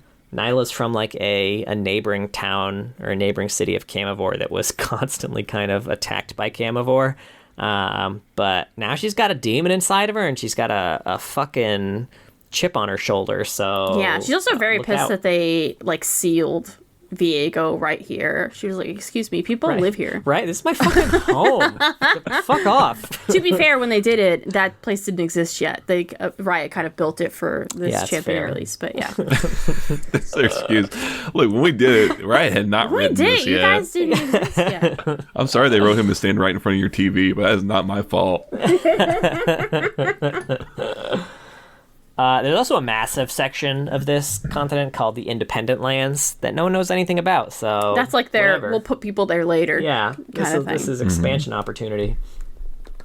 And then finally, we have two sections that just kind of fall into the other category. First one here, finally, the Void. We talked about the Void a little bit. They are just like the nothing. They are nothing, you know? Except purple. They are super old. Like, they existed essentially before the creation of life. Valoran, yeah. life as a whole. And then as soon as Valoran was created, this whole, like, something being there where there was nothing woke them all up, and they're like, whoa, what the fuck is this? This was a happy nothing area. What the shit is this something? I hope they have a better explanation for what the Void is later, because that's not my favorite. But most Void champions have nothing going on. But yeah, their whole thing is like they are looking to get rid of Runeterra because it's really like harshing their vibe, you know? They don't really have thoughts, though. That's the most thing about the Void, is that the majority of the things in the Void don't really think like that. They just want to consume life, is kind of the vibe that you get from them, with some exceptions now. It seems to be like developing in on itself, which is really interesting. Yeah, so there's like a group called the Watchers that are like, they were the first one. They're like super powerful brains of the Void. They kind of like saw things going on, and they were like, let's take a look at what's going on over there. What's happening over there? By doing so, they kind of touched base with Lysandra, because she can walk through dreams. So she kind of talked to the Void, and they were like, oh, hey, sweet, we'll give you superpowers if you let us consume your area and make it nothing again so that we can fucking sleep. And she was like, yeah, sure, that seems like a check I won't have to cash for a while. And since they're in the Void, they have no concept of time. So they're like, we're coming! She was like, oh, fuck, no, I'm not ready. So she froze them. She froze them. Yeah. So they were like, a bunch of other Watchers in the Void are like, oh, fuck. Something happened here. We were betrayed. We don't know exactly what happened, But, like, some shit went down, so, like, let's not try that again. What we're going to do instead is, like, we're going to take some physical material here, and we're going to build our own people using that, and then we'll have them feed intel back to us to tell us what the fuck is going on. So that's kind of what they're doing now. I feel like a lot of this is going to change as time goes on. Probably We'll a lot see. of it's going to change. Yeah. Yeah, we'll see. But yeah, kind of the big looming threats of the Void are the Watchers who want to make everything nothing, and then Belveth who wants to make everything her. Yeah. Love her. Yeah, kind of the closest parallels we have here are maybe like I got maybe the Nothing from the Neverending Story. Yeah, I think that's smart. Or maybe the Langoliers is I don't another know kind of so much. parallel to It's a that. Stephen King thing, isn't it? I can see it. I like it. And then finally we got Bandle City. They are your kind of quintessential fairy folk, you know? They live, like, in a completely different area than the rest of Runeterra. They're often kind of their own... They're technically in the spirit realm, but also their own tiny little, like, sub-pocket of the Pocket spirit dimension realm. or something, yeah. Yeah. The people who live there are called Yordles, and non-Yordles I don't think would be able to even get there, really. They technically could. Yeah. Most people but- don't even know it exists, or that Yordles exist, or even believe that Yordles exist, kind of thing. Yeah. Yordles are another thing that has gone through several A lot of changes. iterations in lore. But Heimerdinger, if you're coming from Arcane, Heimerdinger is a Yordle. Yeah. They live, they're essentially immortal, you know, like they won't die from old age or any shit like that. You know, places like Bilgewater have huge bounties on them just because, like, they're so magical, they're so fucking cool, like, they're worth a lot of money. But, like, you know, they live in this just pocket dimension, basically. And a lot of people are, like, super happy there, you know? Like, they just live out there. This is where I'd want to be. I want to like, be a Yordle sure. in Bandle City. Yeah, most people in most Yordles in Bandle City, totally happy to be there. Somewhat I guess about. one exception being Vex, you know? Vex not a huge fan. I mean, Ziggs didn't want to be there and things like that. There's a lot of Yordles who wander out. Yeah, there's a handful of Yordles that Destroy. that ping pong around. But yeah, this the very very whimsical. The only way to get there is through portals, and the portals themselves are not obvious. You know, some of them, you know, they describe the process of getting into some of them like, oh, you need to stand in this low tide for 5 days until this portal will reveal itself under a full moon, and like, it's fucking not easy to get there. They've changed this a lot too, though, about how you get into Bandle City. So They have. I'm curious how they're going to continue that. Or if we'll see that in Arcane, that'd be really interesting. That'd be neat. If at least Heimerdinger brought it up or anything like that. I love this like, little don't eyebrow ask. swing. Right. It's like, what are you doing, Heimerdinger? You've been standing in that tide for 4.5 days. That's happening, I swear. I'm going to knit myself a sweater and throw a party. into my magical world. Okay, buddy. They're big on knitting in Bandle City. This is because of Bandle If there's Tale. one thing I know from Bandle Tale, really They big on all were knitting. Looming threat here is technically invasion. You know, Yeah. like, we have had a couple instances where, you know, the places to get into Bandle City have been discovered and either destroyed or, like, guarded so that they could be like, so they could stop the next Yordle type thing that tries to get in. Also, magical misfires are. It's like they're their own. They're their own biggest threat. They're experimenting and stuff. Right? Like, one of the things in Bandle Tale that happens is, like, they're throwing a big party and accidentally destroy, you know, all the portals main or way something to like get that. from one area of Bandle Yeah. City to another. So, like, you know, the magic in Bandle City is not consistent even for the occupants of Bandle City. Like, one of the things we see even in the Lulu Tristana story, Whispering Doodad, is like, you know, Lulu's got a key back to Bandle City, but the thing is, the key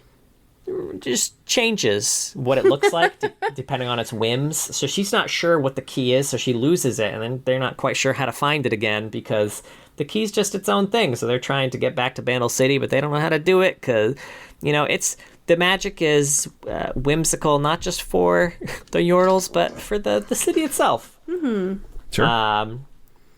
Closest parallels here, maybe something like this is a tough one. Like, it's hard to find a direct comparison here, but maybe something like Avalon from Arthurian legend, but more whimsical.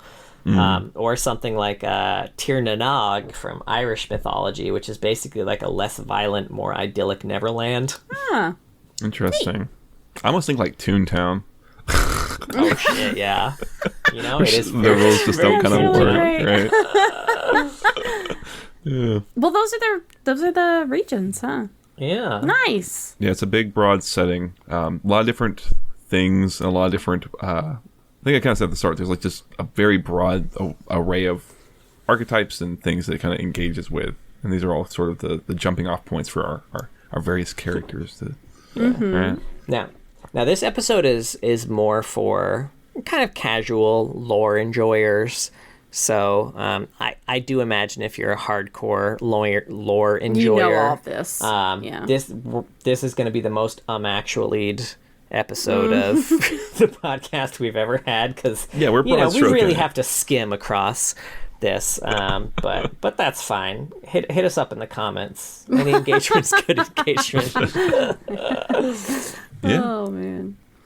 So I know it's been a long one. The only other thing I was going to ask is like, if someone heard all that and was like, okay, this sounds pretty cool. There's a lot of stuff. There's this big universe page. Kind of where do I start? Like, what are like one or two pieces or places you would kind of recommend? I guess so much of that depends on which region sounded interesting to you. That is true. That is true. As well, I feel like we could have picked a piece for each region, but that's massive, and it would have taken a long time. Yeah. Yeah, for sure. What do you think, hon? What would you start with? Arcane. Arcane's probably is a really good starting point. Yeah. Okay, I'm trying to think of like champions to start with that cover like such a wide ground, right? It's hard. Talia's been a shit ton of places. Talia's been to a lot of places. If you want to get a feeling of like a handful of different regions, Talia's probably a good person. I think comics are a really good place to kind of ease your way in. There's a Lux comic that gives you a lot into Demacia and the whole Mage Uprising that I think is really good and a fun read. There's also a Zed comic that gives you a lot into what's happening in Ionia. That's really interesting to start with. And I think like if you go to YouTube and watch the seasonal cinematics, right? And then all of those seasonal cinematics are all they all are kind of like 3-part stories that follow 3 separate, each cinematic is 3 stories happening. If one of those stories seems interesting to you,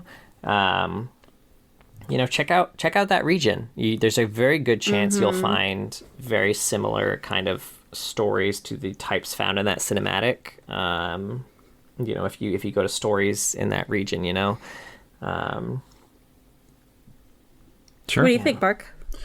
Yeah, I mean, I think those are all great places to kind of jump into. They're pretty easy. I kind of thought about it with the sense of like, I don't want to put something in front of someone that's very, very long or very complex and doesn't require a lot of like pre-knowledge. I had kind of broken it down a little in like almost genre, right? Like there's some action pieces that I liked. I would throw out Protection, which was a Zack story, and Knight's Work, both by Graham McNeil. They're neat, short little action pieces that both kind of sit in there in different different regions, Zaun and Targon. Horror, they do a lot of horror in League that I think we were all really enjoyed. Voices by Jared Rosen is a great one that kind of takes place with a demon in Demacia. I reread it for just for this because I was like, I remember it being really good. Right? It's a Fiddlesticks story. It's very good. Comedy, there's some really good comedy pieces. Do No Harm, which is, I think, not necessarily current canon, but it's just exceptionally funny, by Anthony Birch. It's a Dr. Mundo story. It's very good. That's in Zaun. Yeah. Another great horror one in Zaun, too, is that the Singed story. Yeah, The Host by... The Host. Jeez, I wrote down... I didn't write it. I just remember the name of it. I didn't remember the author's name. But The Host is, we talked a lot about it. It's a bit longer. That's why I didn't include it in that one. That's but true. It's still very good. It's worth the read for sure. And then the other two were short ones that I think are just very well written. I had them under like just miscellaneous. Was Lullaby and Forest for the Trees, which are both by Matthew Dunn. And if you remember the second one, that is the Kindred color story. That's like 4 paragraphs long, but I think we loved every word of it. The way it was written. Yeah. So, yeah. It's true. But yeah, if you're looking for something to read, those I think are all some of my suggestions. Yeah. Did we Runeterra 101 this bitch? I think we did. I think so. Again, hit us up in the comments if there's something that you think should be included in Runeterra 101, and we'll do a Runeterra 102. We're trying to stay surface level, and we're already an hour and 45. I know. There's a lot. I was kind of imagining just like, if I got handed this doc about this campaign that I was going to play in, like, what would keep me reading it and not just turn my brain off? So. Yeah. Well, if you're new to the lore and there was a region you liked, keep an eye out, because we are absolutely going to do more deep dives into regions. Some might be an entire episode. Some we might include a few regions in one episode because they have a lot less history, right? Yeah. Do we know what we're doing next week, by the way? No, I think on this doc it says we might jump into Piltover and Zon. But yes, you had thought about diving into Piltover and Zon. We could swap to another AU if we wanted to do a deep dive into an AU. How are we feeling? Yeah. Or we could do Aatrox. Or we could go back and do another champion, an old champion, yeah. Mm-hmm. I was also going to throw out, I would like to try, or we can just talk about it at least, more of an open, like I said, roundtable discussion where like maybe one of us, we all bring a topic, or one of us brings a single topic with a few kind of pieces that they want to kind of talk about, and we just kind of have a more broad discussion about things like what we think is going on with aspects, or what have you, right? Okay, I definitely love that idea a lot, but I would want a little bit more time to think about it. I think, but now that like we've thrown it on the table, like I'll try to think about. Well, how about we jump? Like that. How do you feel about doing an Aatrox then, and then we can kind of keep. Do it. Yeah. I thought we might like build up like a pattern of like if we get 4 good episode types a week, or like for a month, then like we can kind of like the first episode of the month is like an AU, and then we do a region, and then like this and that. Does that make sense? Yeah, I love it. Trying to remember his title. He is. I want to say it's just the Darkened Blade. Ooh, he I is think the Darkened you're right. Blade. You're right. Yeah. I'm trying to remember that first time I typed it into YouTube and posted our first episode on YouTube. And there was a typo, and Mark had to tell me to fix it. You had 3 A's instead of 2. I don't even remember what it was. Anyway, that was our kind of surface level Runeterra 101. Thank you so much for listening, everybody. We have a Twitch. It's twitch.tv/loreheads. John streams on Saturdays there. He plays TFT and ARAMs with viewers. He's very good at TFT. I might. He's aight. Yeah, he's trying to climb to, Master right now? I'm trying, but I'm not there yet. No, I mean, you don't get to play very much. I feel like if you were allowed to play all day, every day, you'd probably be Master. But you're like, I can play 2 games like me after with League, my child man. goes to bed. I'm starting to be challenger. Totally. Yeah. And if it weren't for your fucking teammates. Right, these fucking idiots. I'm just playing. I'm sober because of me, man. We also have YouTube if you want to see our lovely faces, or watch us on YouTube so you can stare at the map for an hour and a half. Which you should have been doing anyway.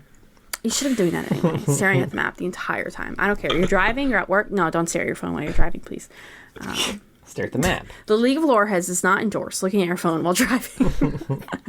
We also have a Discord. You want to find some people to play League with, or just kind of chat and post memes, talk about the lore, talk about whatever book you're reading right now. I love book recs. Join the Discord. We also have a Patreon. Thank you so much to all of our patrons. But a very special thank you to our Medarda tier patrons, Mr. Dead and King of Hearts. If you were in Runeterra, I'd get you the fuck out. That place sucks. That's so nice of you. Runeterra Rescue Squad. That's really great. Well, everybody, please be sure to join us next week. We are jumping back to the beginning, everybody. I'm just kidding. We're not going to do every champion again, but we do want to do some champions again. So next week, we are going to once again be talking about the Darkened Blade, Aatrox. Now that we know something about something. We know some stuff. Won't it be wild? I can't believe that was just the first thing I didn't know anything about the lore. And I was like, what's a Darken? Right? It's our most listened to episode. Oh, God. The most the episode that causes the most people to not listen to anymore. So take two. We'll fix it.